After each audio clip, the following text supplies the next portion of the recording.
Antonieta tinha só 18 anos quando o pai dela foi contratado pelo governo português para sair de Salvador, onde a família morava, e ir para o outro lado do mundo, para a África, para um país chamado Zimbora, para uma cidade chamada Cômbia, onde ele iria exercer as funções de diretor do porto. Antônio, o pai da Antonieta, era diretor do porto de Salvador, na Bahia. Mas a cidade de Cômbia tinha se tornado o maior porto pesqueiro da costa ocidental da África e precisava de um porto que funcionasse, era tudo uma bagunça, uma improvisação. Isso foi no ano de 1898. E o Antônio, que tinha 5 filhos, a Antonieta era mais velha, ele perdera a sua esposa, sua mulher, para o cólera. Embora o grande surto de cólera no século XIX, lá em Salvador, na Bahia, tivesse acontecido 4 décadas antes, em 1855, ainda se morria muito do cólera, porque os médicos não sabiam o que era aquilo.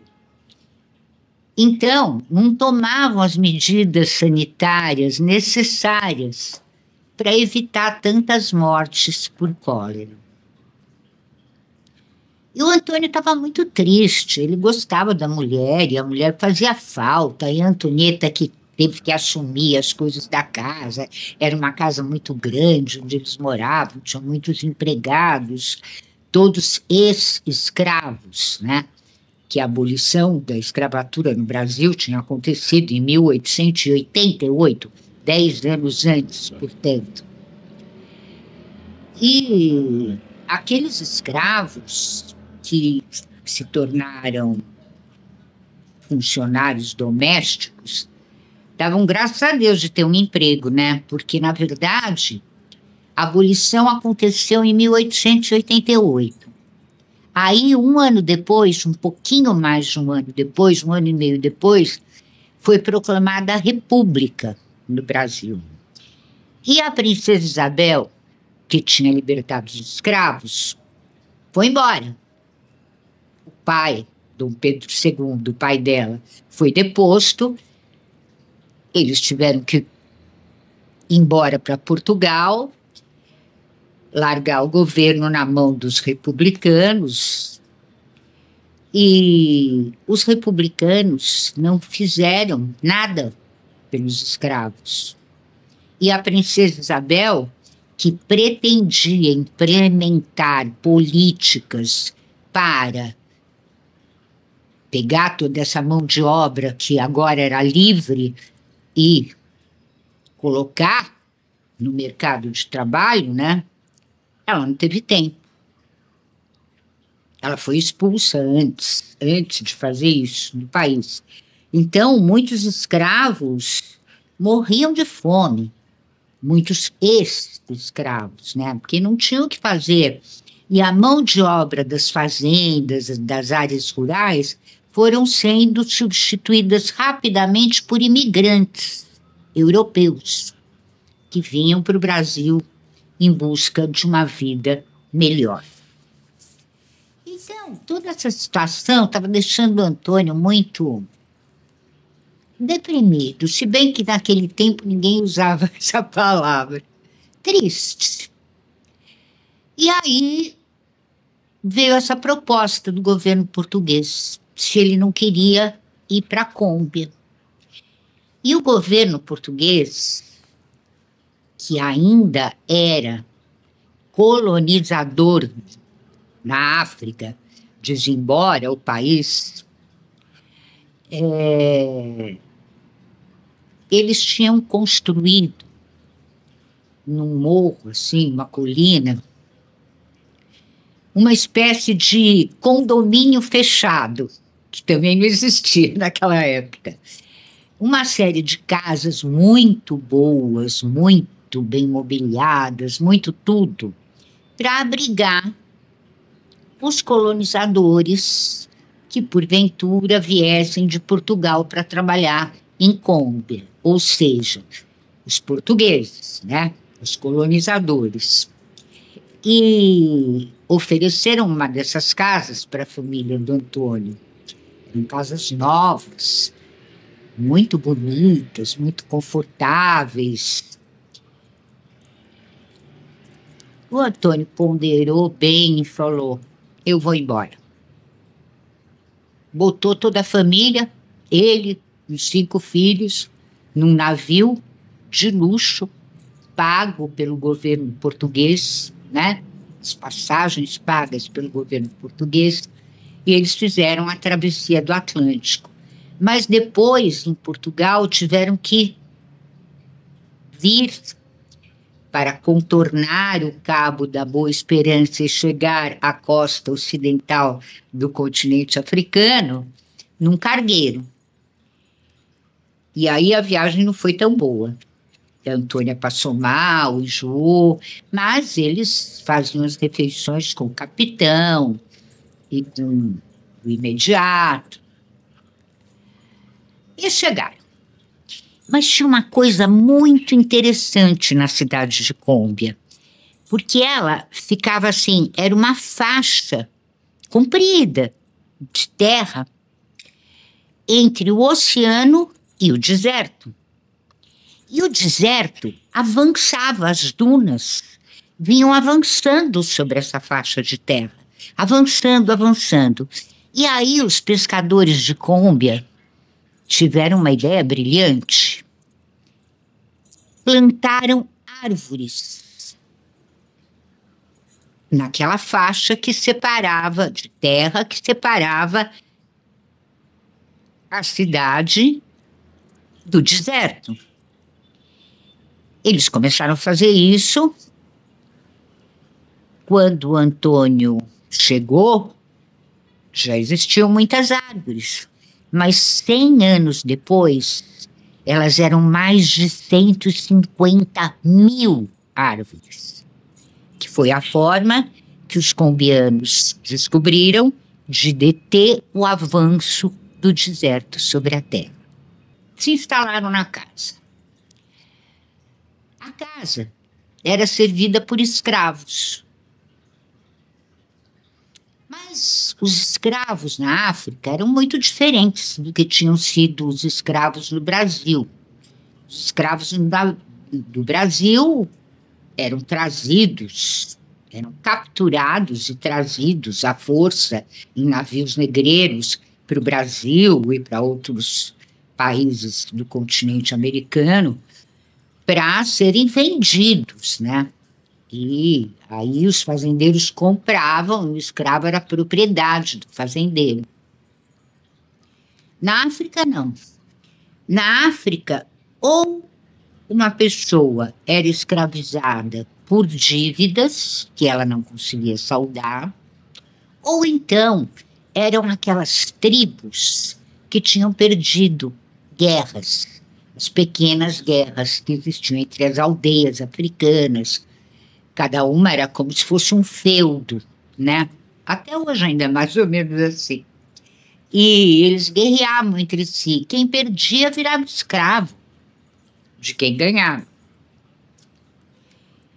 E o proprietário da casa onde a família do Antônio foi morar tinha escravos e eram eles que trabalhavam na casa.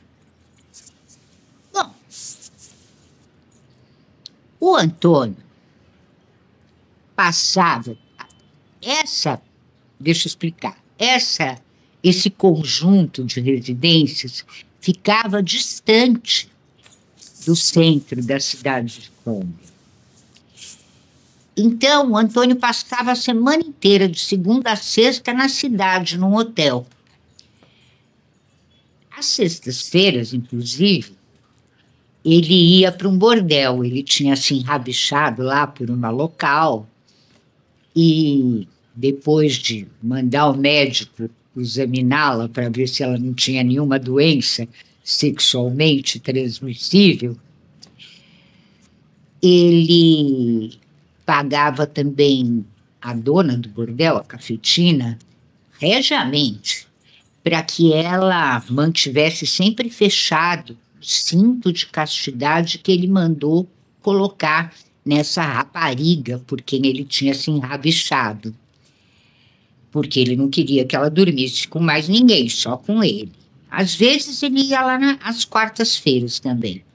Mas, enfim, só no sábado de manhã que ele voltava para casa, lá no tal condomínio, e via a família e tudo.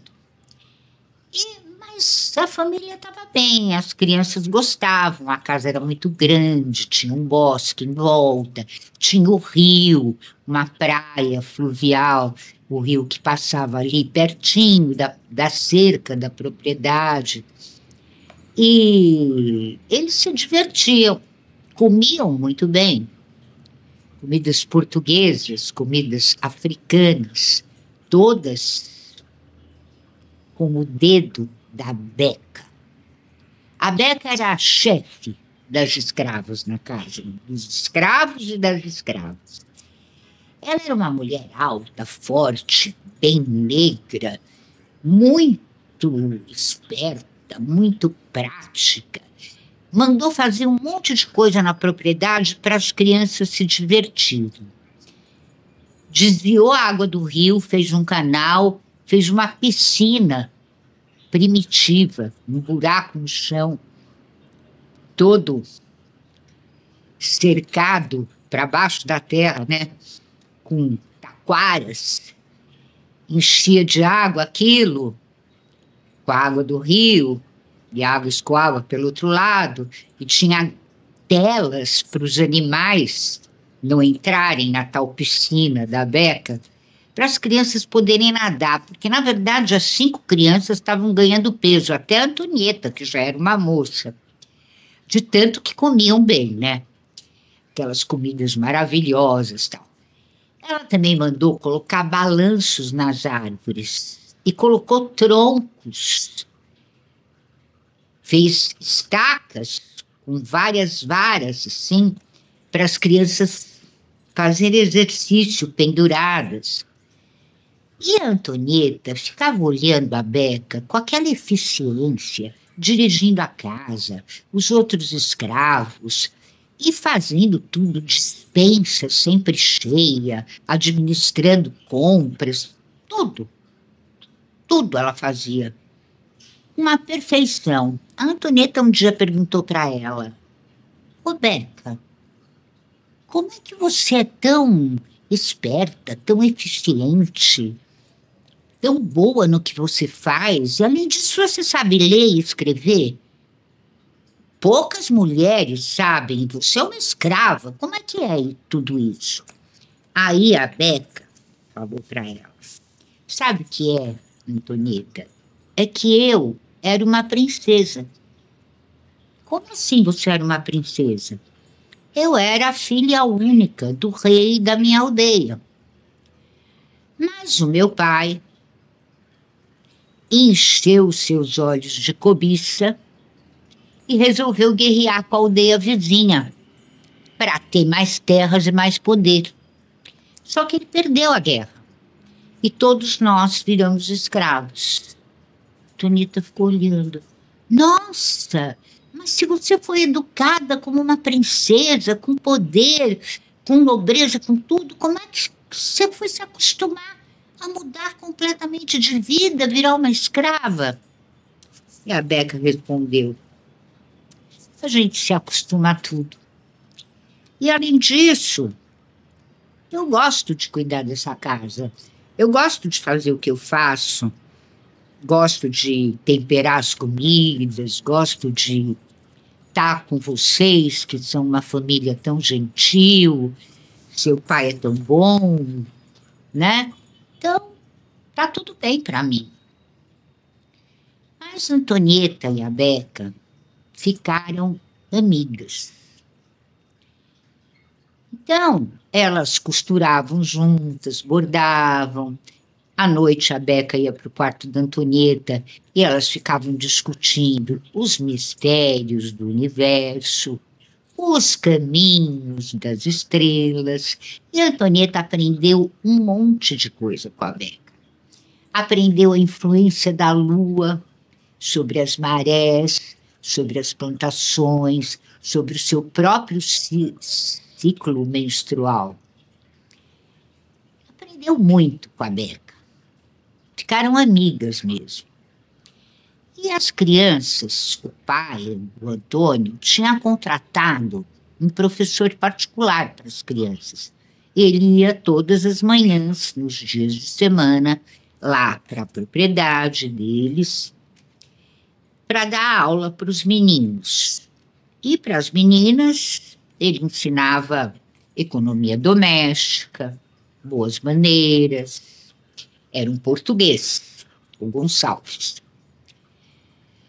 Levava livros que ele mesmo trazia de Portugal, que ele tinha trazido de Portugal. E as crianças estudavam com ele. As crianças reclamaram do professor, porque ele ia de manhã, e de manhã elas gostavam de nadar no rio. Só que, com a primeira baita chuva que teve lá, os crocodilos vieram todos para a praia. E as crianças resolveram não nadar mais no rio. Foi por isso que a Beca fez a tal piscina primitiva para eles nadarem e se movimentarem, terem uma atividade para perder o peso que eles estavam ganhando com as comidas maravilhosas. Um dia, ele apareceu lá no porto, professor, querendo falar com o Antônio. O Antônio pensou, mas hoje não é dia dele receber, o que ele veio fazer aqui? Aí o professor entrou na sala do Antônio, todo cheio de dedos, né? E falou, olha, o senhor é novo aqui na Terra, o senhor veio do Brasil, né? E as coisas lá não são como aqui na África. Aí o Antônio riu. Mas o estado de onde eu venho, a Bahia, é muito parecido com a África, porque tem uma influência muito grande de um grande número de escravos que foram para esse estado durante centenas de anos. E então levaram a sua religião, criaram um sincretismo religioso com o catolicismo, e tem terreiros de candomblé, de umbanda na Bahia. É muito parecido, a comida é muito parecida.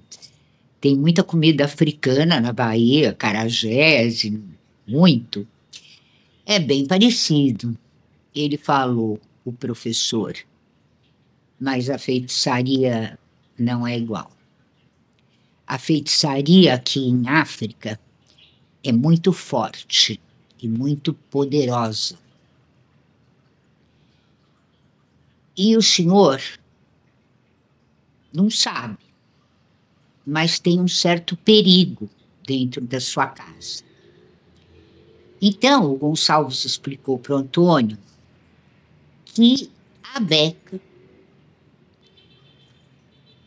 a escrava, tinha um filho albino.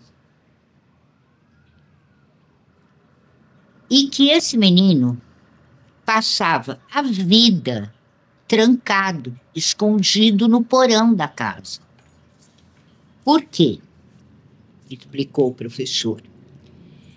Porque aqui em África, os feiticeiros caçam e matam os albinos. Porque eles acreditam que os órgãos internos do corpo de um albino conferem um poder enorme aos feiticeiros. Então, eles guardam o coração do albino que eles matam e vendem os outros órgãos para outros feiticeiros, porque todos acreditam que esses órgãos têm poder. Então, a Beca esconde o filho, porque ela tem muito medo que ele seja caçado e assassinado pelos feiticeiros. O Antônio ficou horrorizado. O que é isso? Como assim uma criança crescendo presa num porão? Não é possível, isso é uma desumanidade.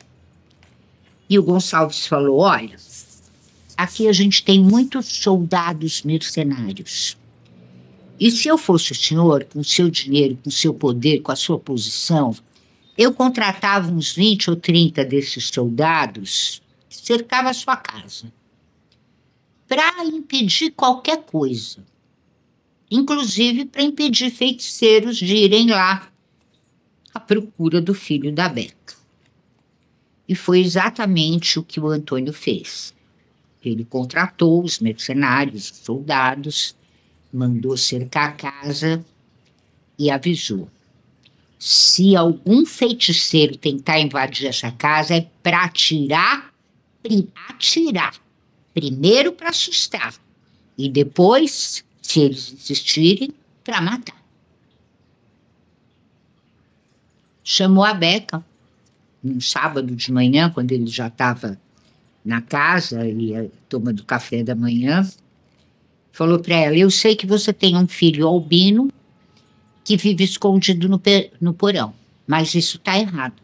Uma criança tem que viver, tem que vir para o sol, para o jardim, tem que nadar na piscina, subir na árvore, brincar com as outras crianças, com os filhos dos empregados, porque o Antônio se recusava a chamá-los de escravos. E eles têm que fazer tudo isso. Vão conviver com os meus filhos normalmente, brincar e crescer e estudar também. A Beca começou quase a chorar, ficou com os olhos marejados de lágrimas. Falou para ele, como o patrão quiser. Mas estaremos condenando o meu filho à morte, porque os feiticeiros vão saber que ele existe e virão atrás dele. O Antônio falou, não tem perigo. Já contratei mercenários, estão cercando a casa dia e noite. Tem 2 exércitos de mercenários que se revezam e eles não vão deixar entrar aqui nenhum feiticeiro. Se alguém tentar, atira para assustar e, se insistir, atira para matar.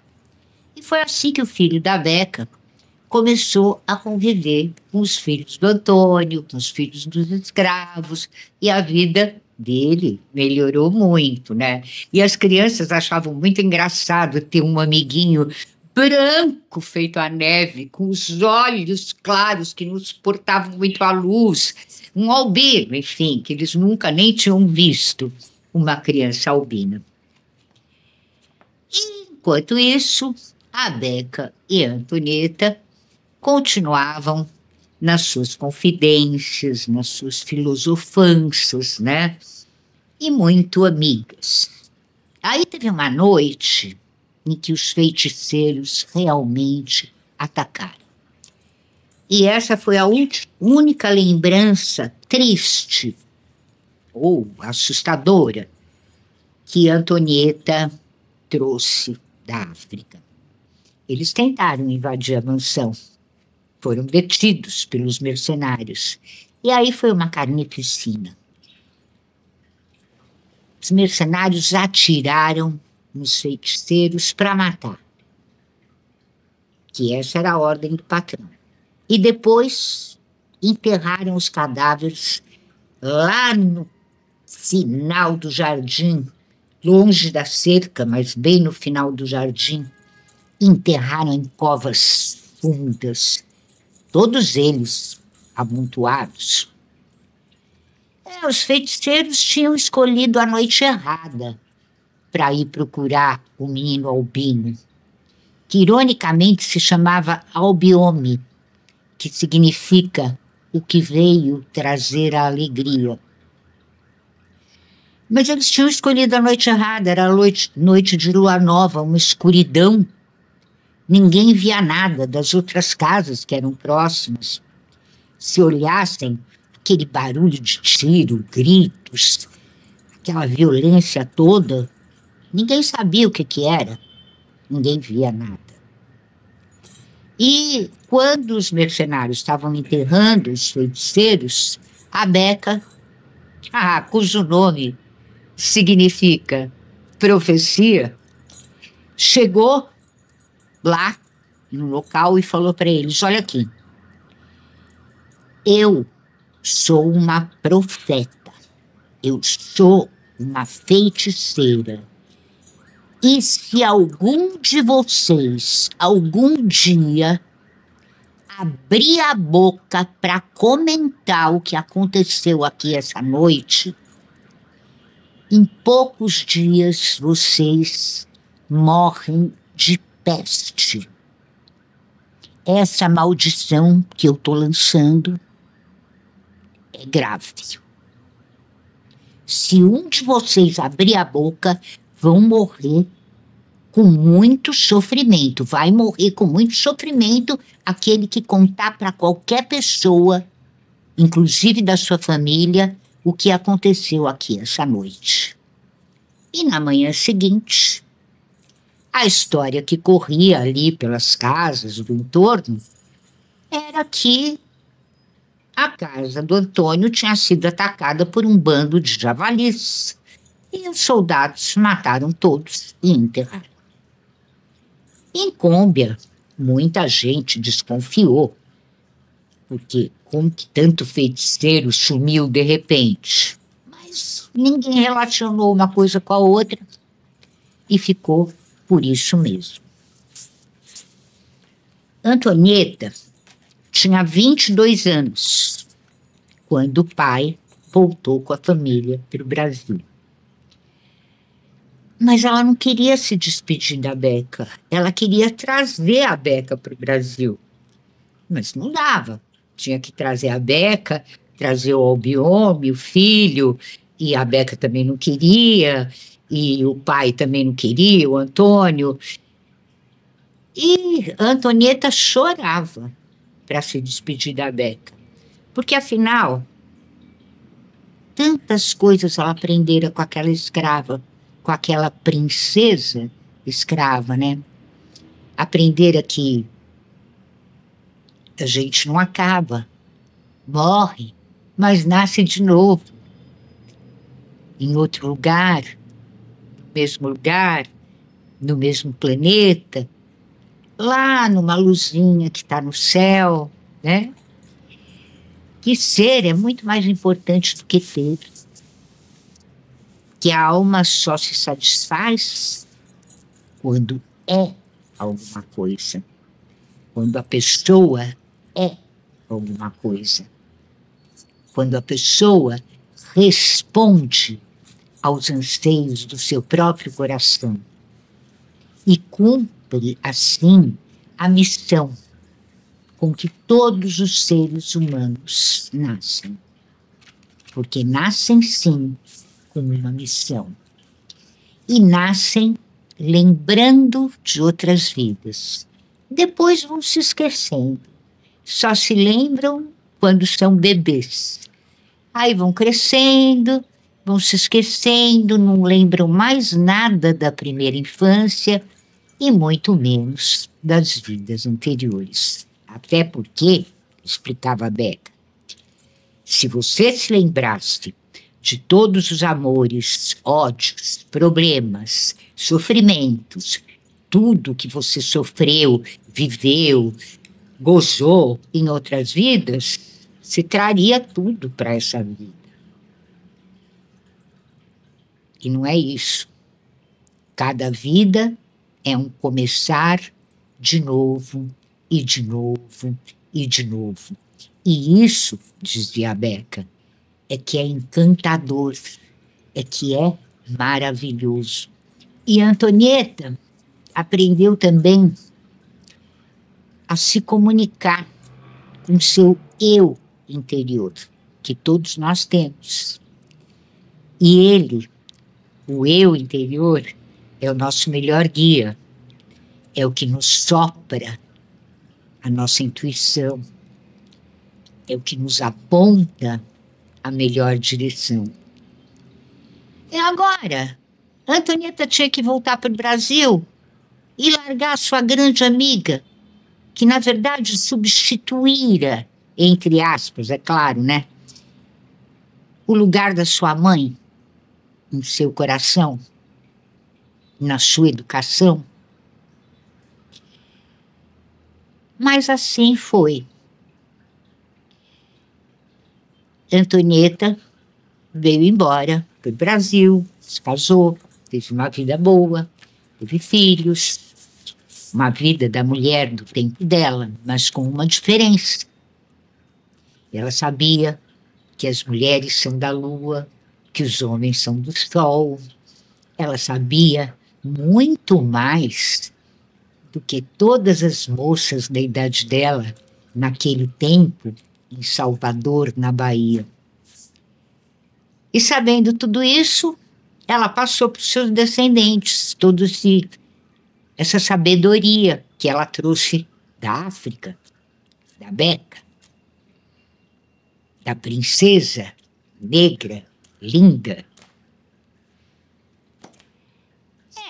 Mas aí vieram netos, bisnetos, trinetos, redes sociais e, infelizmente, né, a mediocridade, as fake news, as aparências que correm soltas nas redes sociais foram apagando um pouco a sabedoria que Antonieta tinha transmitido aos seus descendentes.